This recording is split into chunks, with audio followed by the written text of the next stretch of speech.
Tesla just reported its strongest gross margin in over a year. The stock jumped above $400. Then Elon started talking. Then the stock came back down. In the same call, 4 million Tesla owners were told their full self-driving will never work. $2 billion left Tesla's cash and went to SpaceX, and Elon collected $1 billion in personal pay for the quarter. I went back and read the transcript twice before I understood what actually reversed that move. Then I found the one number that bothered me more than any of those. The margin beat that drove the headline. Tesla chose not to explain where it came from.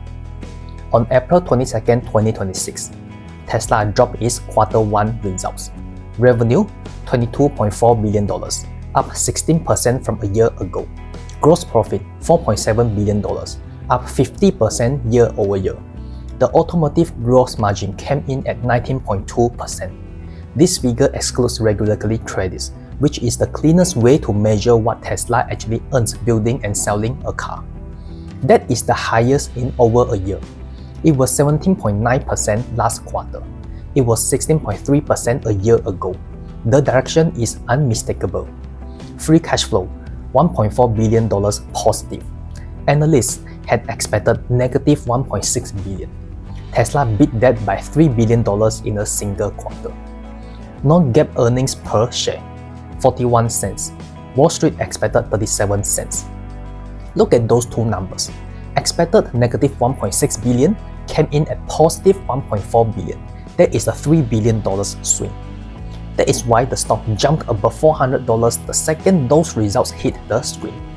But there is a number in this report that almost no coverage led with, and it sits quietly in the section most people close before they finish reading. On the same call, while those strong margin numbers were still being processed by the analysts, Elon said this during his opening remarks. Unfortunately, Hardware 3, I wish it were otherwise, but Hardware 3 simply does not have the capability to achieve unsupervised. Hold that, we will come back to it. As he spoke, the stock fell $7 per share. Not after bad news, during his words, before any analyst had asked a single question. That 19.2% automotive gross margin is real. I am not dismissing it. The improvement over the past 4 quarters is real. That trend is not invented. But here is what the shareholder deck says, quietly inside profitability discussion. Increase in automotive one-time benefits related to warranty and tariffs. And separately, increase in energy one-time benefits related to tariffs. Tesla disclosed that something unusual helped the margin this quarter. One-time items that by definition will not repeat next quarter. But they never quantified them, not in the press release, not in the shareholder deck, not in the financial reconciliation tables. The CFO was asked on the call. His answer? These items are not from the Supreme Court tariff refund decision. That clarification raised more questions than it answered. What the items actually are and how much they added to the margin, that was never answered on the call. Think of it this way. You get your exam results back and you scored 91%. Your teacher says your base score was 84, you got some bonus points, we are not going to say how many. You know the grade, you do not know what you actually earned. That is the situation with Tesla's Q1 margin right now. The number that drove every headline this week is the one number you cannot fully verify. I want to be clear about something. This is not evidence of wrongdoing. Companies disclose one-time items in varying levels of details all the time. The 10Q filing, Tesla's detailed quarterly financial report, will come later. That document may contain more specifics. Until it does, the cleanest margin number in this report is partially unverified. Now here is what the margin number covers up. Stock-based compensation hit $1.03 billion in Q1 2026. That is up from $573 million a year ago. That is an 80% jump in 1 year.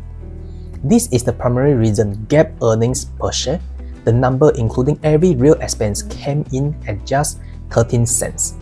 While non-GAAP earnings per share, which strips up compensation, came in at 41 cents. Every quarter, $1 billion of value is being transferred out as compensation expense. Annualized, that is over $4 billion per year. That $1 billion figure in the opening is not approximate. It is a stock-based compensation line in Tesla's own cash flow statement, confirmed for Q1 2026. There is one more thing in the margin headline does not show. Operating expenses jumped 37% year over year. R&D spending rose 38% to $1.9 billion. Sales and administrative expenses rose 46% to $1.8 billion. The result, operating margin fell from 5.7% last year to 4.2% this quarter. Gross margin went up, operating margin went down.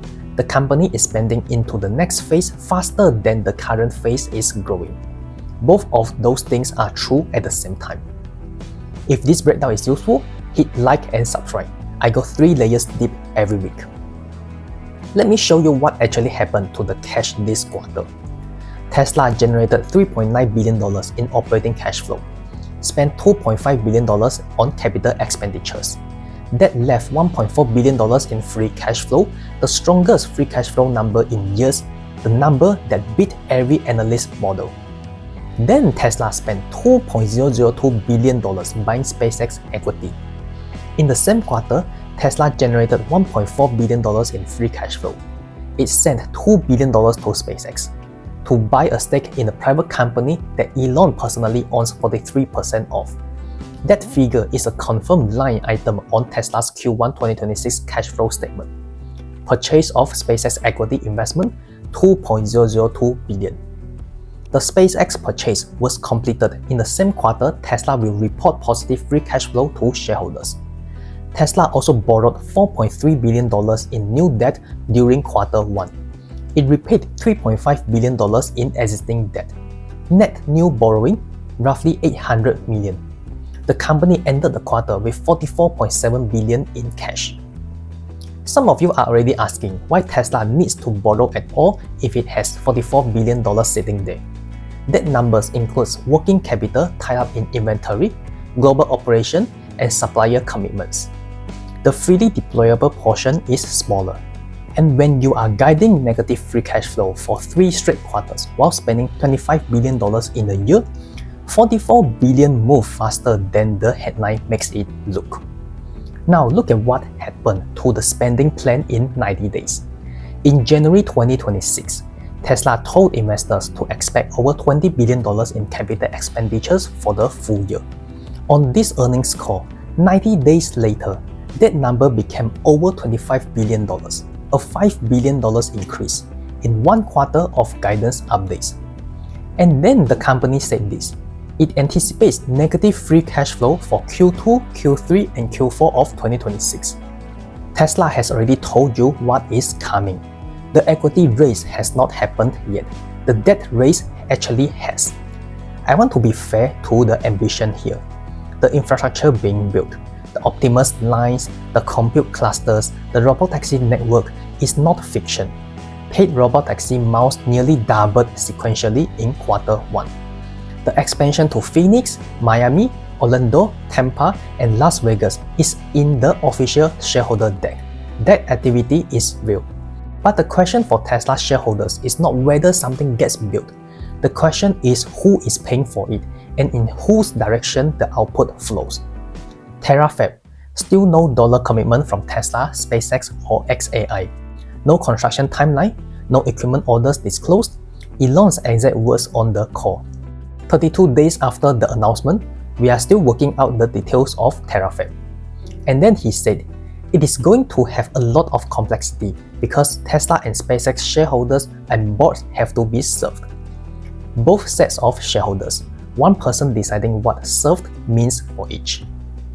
On April 17, 2026, 5 days before the earnings call, a Hardware 3 owner reached out to Tesla's support team. The question, what is happening with the FSD upgrade? The answer, be patient. 7 years after the original promise. 4 million vehicles were built with Hardware 3 between April 2019 and late 2023. Every one of them was sold with full self-driving capability as a selling point, a feature owners paid for separately on top of the car price. Some paid $3,000 at launch. By 2022, the same feature cost $15,000. I know some of you are thinking everyone already knew Hardware 3 was going to be the problem. You may be right that the signal were there, but notice what that requires. It requires that you were reading carefully enough to see what Tesla never said officially, until April 22, 2026 on a public earnings call. That is the day Elon put it on the record for the first time.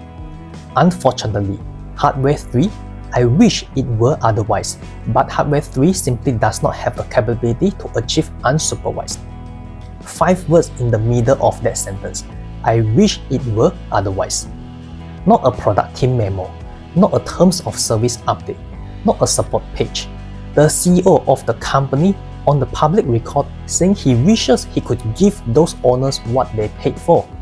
8 days before that statement, on April 14, 2026, a collective claim launched in the Netherlands at hw3claim.nl. Within 1 week, 3,000 owners from 29 countries had joined. Their combined FSD purchases totaled over €6 million. One collective claim opened before Elon's public confirmation, now with that confirmation in the record. Tesla's response to affected owners: a discounted trade-in, not a refund, a discount on buying a new car from the same company. The collective claim was already building for 8 days before the public confirmation arrived. If you are a Hardware 3 owner outside the US, and most of them are, you are watching a legal process in Europe move forward with Elon's April 22nd statement now attached to it. The Hardware 3 to Hardware 4 upgrade that would give owners proper unsupervised capability requires, in Elon's own words, mini production lines at Tesla service centers across the world. He described the logistics as difficult. No cost estimate, no timeline, no financial guidance on what this resolution program cost Tesla at scale. If just 5% of the 285,000 US and Canada customers who paid for FSD filed legal claims at an average FSD price of $10,000, the exposure exceeds $140 million. Before legal costs, that exposure is not in any financial guidance Tesla has published. One sentence in the earnings call transcript was passed over by nearly every major summary. The last SX production will be in early May.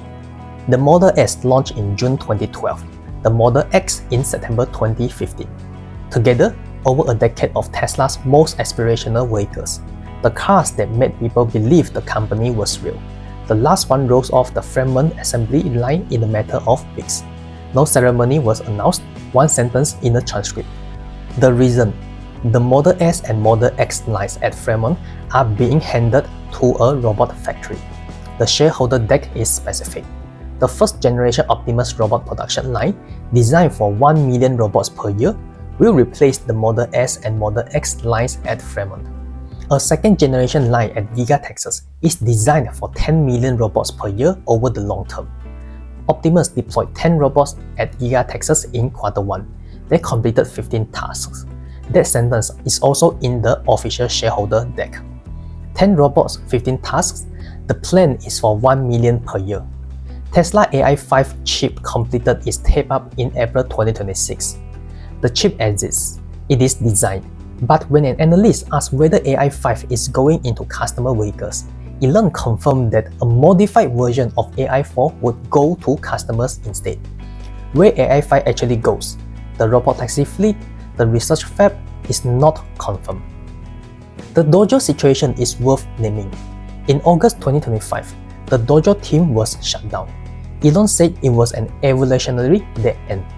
But the Q1 2026 shareholder deck states, "We are also continuing our custom silicon development with Dojo 3 in an effort to reduce the cost of training over time."